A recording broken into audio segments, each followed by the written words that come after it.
Hola, buenos días. Vamos a continuar con las complicaciones de la estenosis de la FABI. Soy Alejandra Villela y soy paciente de aquí de cuarto año. Ya comentaron lo básico, ya sabemos que la fístula es una conexión mediante cirugía de una arteria, de una vena, que el objetivo es tener un acceso vascular seguro para cuando tengamos las sesiones de hemodiálisis, y la característica principal es que deben de tener una máxima duración funcional.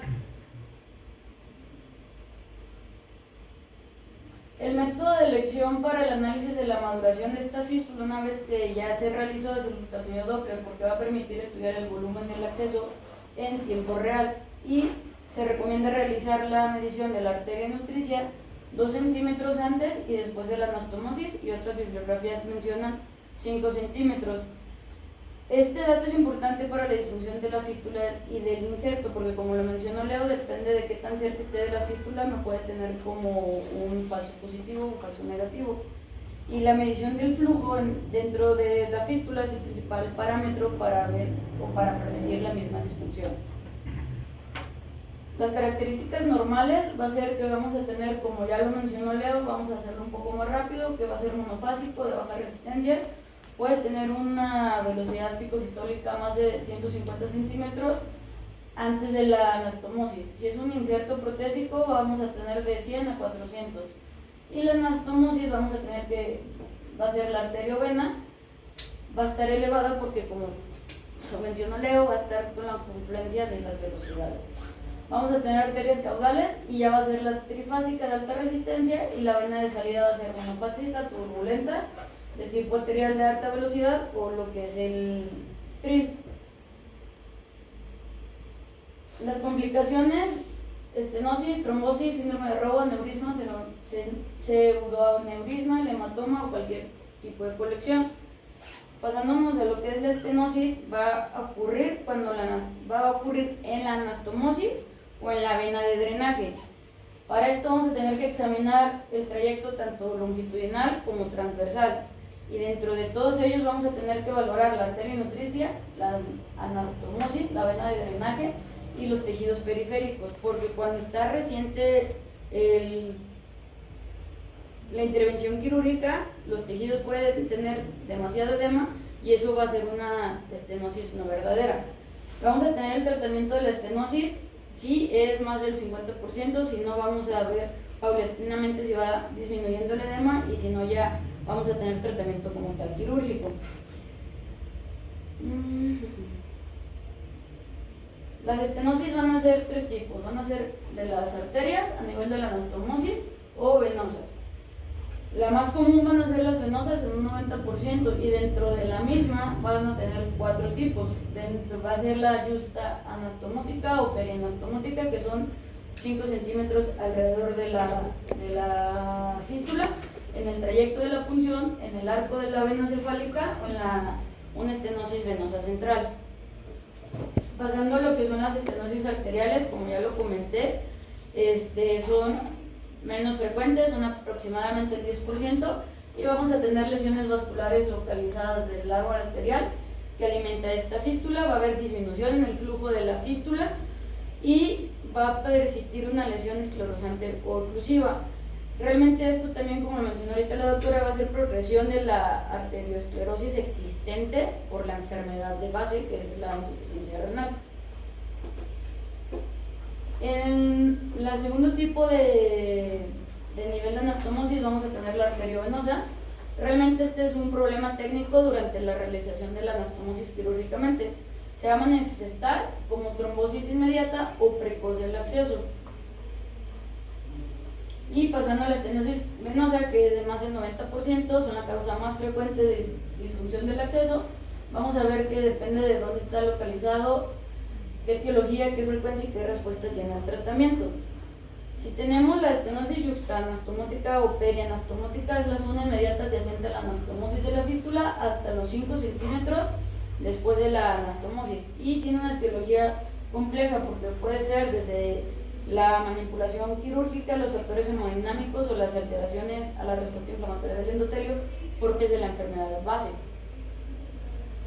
Y la segunda, que sería el trayecto de función, realmente solamente es consecuencia del traumatismo mecánico provocado por la múltiple punción del mismo vaso. Entonces estas estenosis, como lo dice su nombre, van a estar localizadas en las áreas de punción. Pasando a lo que son las estenosis del arco de la vena cefálica, que es menos frecuente, va a estar localizada, como lo dice, en la vena cefálica, adyacente a la confluencia de la vena axilar. Ahí disculpen por los colores. Suelen deberse a factores hemodinámicos y presentan una mala respuesta al tratamiento percutáneo. También pueden estar estas localizadas en la región yuxtaanastomótica. En las centrales van a ser las estenosis localizadas en el sector venoso de la vena subclavia, el drenaje de la arteria distal. Suelen asociarse al traumatismo nodular provocado por la presencia de catéteres venosos en el interior del vaso por antecedentes propios de múltiples punciones antes de tener esta fístula, y van a comprender la vena axilar, subclavia, el tronco brachiocefálico y hasta la vena cava superior. Y otra clasificación que ya igual la mencionó Leo, consiste en priorizar el criterio de la función con respecto al punto de la función. Entonces tenemos las estenosis inflow y outflow. Las estenosis inflow es antes de la anastomosis y van a ser arteriales, anastomosis arteriovenosa en el segmento venoso yuxtaanastomótico, y las outflow son las estenosis venosas del trayecto de función en la vena cefálica o en las estenosis centrales. Más que nada de lo que yo leí, esto nos ayuda al tratamiento que se le va a dar, que generalmente van a ser quirúrgicos, o realmente la opción terapéutica que se le va a dar. Vamos a tener que el 55 al 75% de estas estenosis se van a encontrar cerca de la anastomosis, que va a ser la que ya mencioné como yuxtaanastomótica o perianastomótica. El 25% de estas van a estar en el tracto de salida, y como ya les mencioné, la arteria proximal a la fístula va a ser menor en aproximadamente el 10%, y esto va a ser más que nada por la arteriosclerosis, el retardo en la maduración o por los fenómenos isquémicos que ya presenta el paciente. ¿Cómo vamos a saber qué hay o qué nos va a llamar la atención cuando pensamos que hay una estenosis? Vamos a ver, no es la mejor imagen, pero vemos el vaso, vemos el diámetro, aquí disminuye y vuelve a aumentar. Entonces, donde se modifica el diámetro, va a haber un aumento de la velocidad pico sistólica y va a haber un aliasing, que el aliasing va a ser como la respuesta o cómo se ve reflejado en el Doppler a las velocidades elevadas. Y los que nos compete de los criterios, hablando como tal de las estenosis de la FABI, vamos a tener criterios directos y criterios indirectos. Los criterios directos es la reducción del diámetro de la luz más del 50%, cuando la velocidad pico sistólica aumenta más de 400 centímetros por segundo en el lugar de la estenosis, y cuando hay un cociente de la estenosis mayor a 3.5. Este cociente lo voy a sacar dividiendo el volumen picosistólico de la estenosis con la zona preestenótica. Si me da más de 3.5, ya es un criterio directo para yo decir que ese paciente está presentando como tal una estenosis de la FABI. Puede tener desde el 2, etcétera, pero ya el que ya me dice más claro es más arriba de 3.5. Y los indirectos, vamos a tener la morfología de la onda espectral de alta resistencia previa a la estenosis, la reducción del volumen de flujo de acceso en un 25%, y en el Doppler vamos a tener aliasing y aumento de flujo repentino. El flujo de acceso a la sangre vamos a tener durante la sesión que va a ser menos de 600 mililitros por minuto, y si tenemos estenosis sin ningún criterio adicional, podemos decir que es una estenosis limítrofe. ¿Cómo lo vamos a ver? Vamos a comparar, como ya les mencioné, en los criterios directos vamos a tener una disminución de la luz del vaso del 50%. Vamos a ver que aquí está disminuido, tenemos lo que es la estenosis. Vamos a medir en anteroposterior cuánto mide el diámetro, que es 0.4, y en la estenosis 0.2. Lo dividimos y nos da 55. Entonces, este diámetro ya nos está hablando de una estenosis porque habla que es más del 50% de la reducción del vaso. Y vamos a cuantificar la velocidad picosistólica en la zona calibre preestenótica, en la estenótica y en la estenosis. Entonces, bueno, se ve muy pequeño, pero tenemos cómo está la estenosis, vamos a medir antes, en la estenosis y después de la estenosis.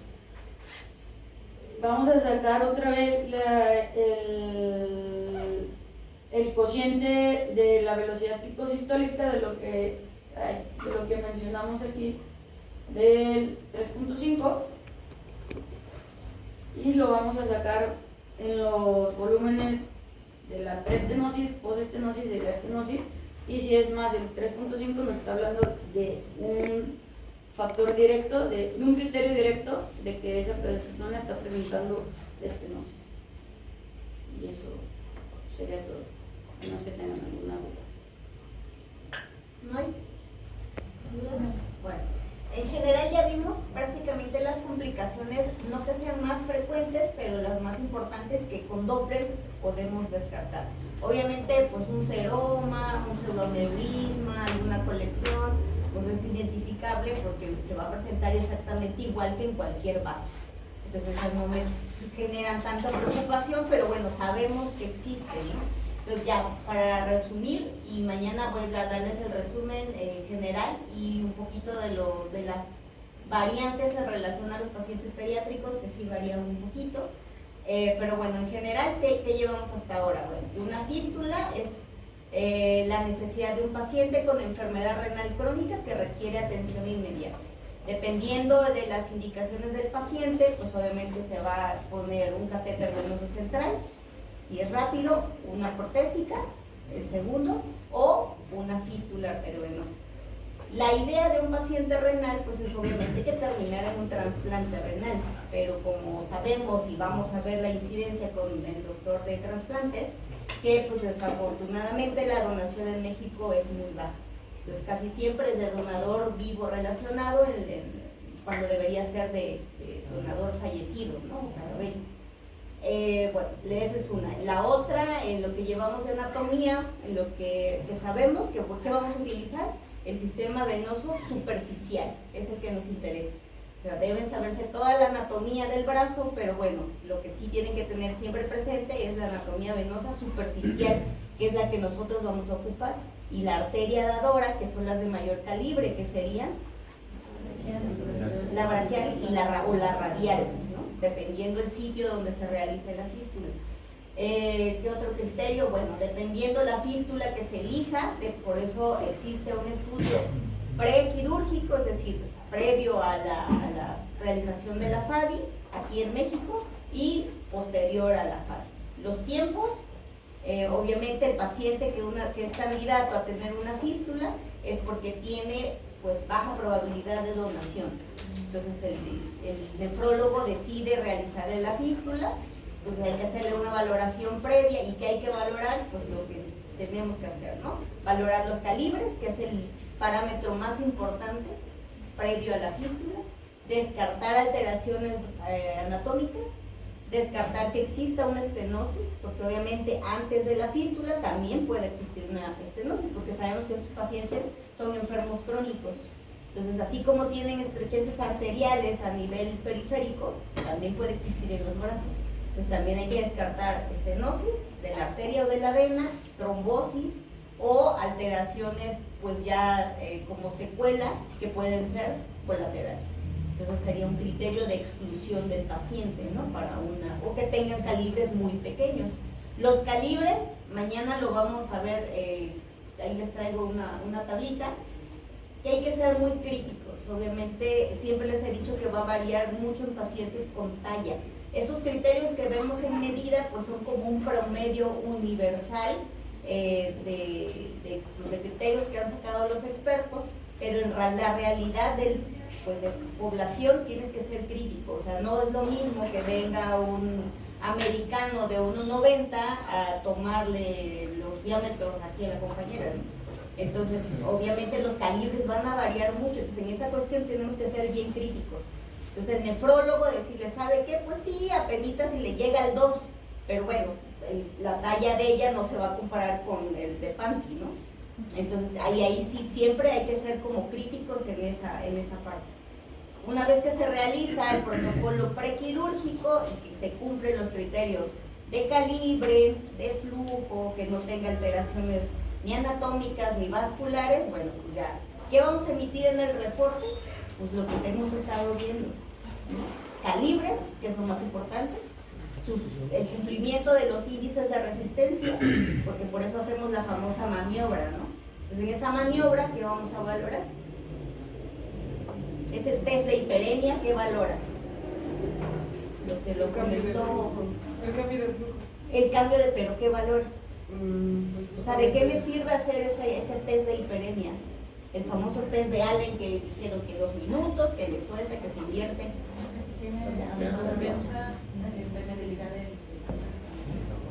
Ajá, y que la arteria tiene distensibilidad, es decir, que esa arteria no ha perdido su capacidad elástica. Si recordamos, la arteria tiene 3 capas elásticas, que es lo que yo quiero de cualquier vaso arterial, que tenga elasticidad conservada. Entonces, si esa capacidad de distensibilidad se conserva en la arteria, ya eso es un dato muy bueno para el paciente. Por eso los índices de resistencia deben de ser menores de 0.7, exacto. No nada más es decir, sí tiene 0.7. No, yo debo saber por qué necesito que tenga menos de 0.7. Es porque está conservando la elasticidad de esa arteria. Ahora, a nivel de la vena, pues es más fácil, porque nada más lo único que quiero descartar es que sea una vena, más bien, lo que quiero asegurarme es que sea una vena sana. ¿Y una vena sana qué características tiene?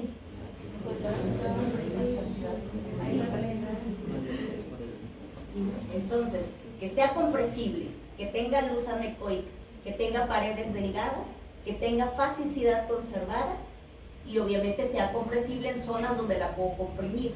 En donde no la puedo comprimir, que es el sistema profundo, lo voy a valorar por la fascicidad, ¿no? Que esté conservada.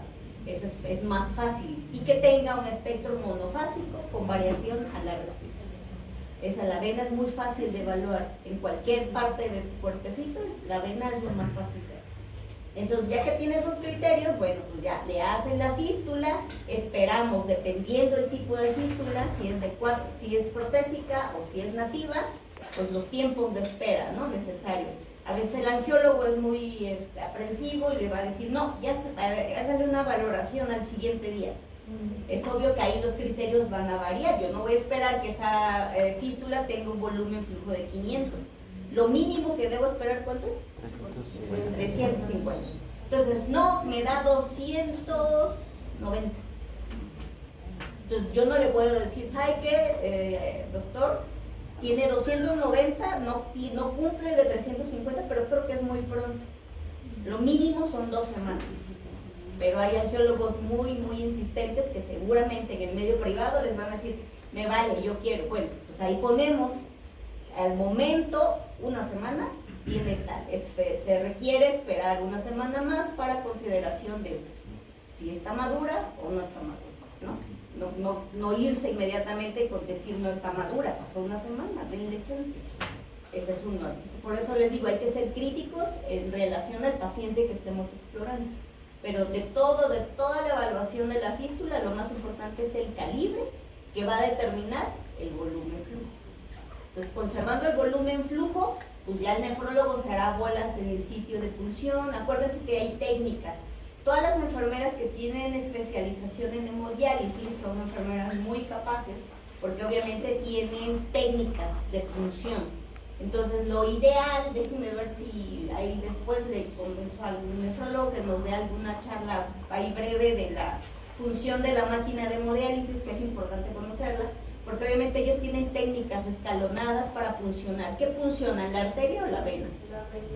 La vena, ¿no? Entonces hacen 2 punciones a nivel de la vena, uno de entrada, uno de salida, se conecta a la máquina que tiene 3 procesos y hace un proceso de lavado. Por eso hacen un ciclo cerrado con la arteria. Lo que se trata es de depurar las toxinas que tiene ese paciente. Entonces esos sitios de punción les llaman escalonados, porque no siempre la van a hacer en el mismo lado, casi siempre van hacia arriba, nunca van hacia abajo. Pero a veces las enfermeras, cuando son un poquito inexpertas, canalizan la arteria en lugar de la vena. Entonces, en México hicimos un protocolo de marcaje con tatuaje. Entonces, bueno, otro punto que aquí se me olvidó ponerles, que obviamente cuando nosotros exploramos una fístula, lo primero que tenemos que saber es qué tipo de fístula es. Y la forma más fácil de identificarla es siguiendo tu arteria. Porque si yo inmediatamente me voy a la vena, es más fácil que se confundan, porque los flujos son similares. Entonces, lo ideal es que yo, por anatomía, me guíe siguiendo. Si veo que está arriba, pues voy a seguir la braquial. Si veo que está abajo, sigo la radial. Y siguiendo la arteria, es más fácil que me guíe a qué tipo de fístula es. Si es braquiobasílica, braquiocefálica o radio, sí. Dependiendo qué tipo de fístula sea, siempre me voy a guiar por la arteria. Entonces, dependiendo, y hay enfermeras que pues no detectan cuál es la arteria, porque las dos tienen pulso, pues pican una arteria y por eso el flujo pues no les da en la máquina. Entonces, en México hicimos el protocolo de marcaje, o sea, tatuaron literal al paciente dónde estaba y le pusimos qué tipo de fístula era. Entonces, el margen de error y de fracaso de la FABI disminuía muchísimo. Aquí yo ya se lo comenté al jefe de nefro, no lo han querido hacer, pero realmente aquí hay una alta incidencia de trombosis. Si se dan cuenta, hay muchos pacientes que se trombosan, pero es por la mala función. ¿Y por qué? Por el personal rotante. Normalmente las enfermeras las van cambiando, medio las capacitan, porque no les pagan, son enfermeras eventuales, porque hemodiálisis funciona 24/7. Entonces son enfermeras que no aguantan mucho tiempo porque son eventuales, no les pagan como en cualquier institución y más en el ISSSTE. Entonces mucho personal fluctuante. Entonces el margen de punción cambia, hasta los pacientes dicen, no, es que ahora me picaron acá, ahora me picaron acá y mire el hematoma que me hicieron acá. Entonces esa múltiple punción pues obviamente aumenta el riesgo de trombosis, que aquí es lo que más vamos a observar, la trombosis, pero casi siempre no está asociada a otra cosa que a la mala técnica de función de la fístula. Y otra que más del 60%, no, bueno, ahorita ya disminuyó, que digamos un 40%, no se le realiza un previo, el mapeo previo.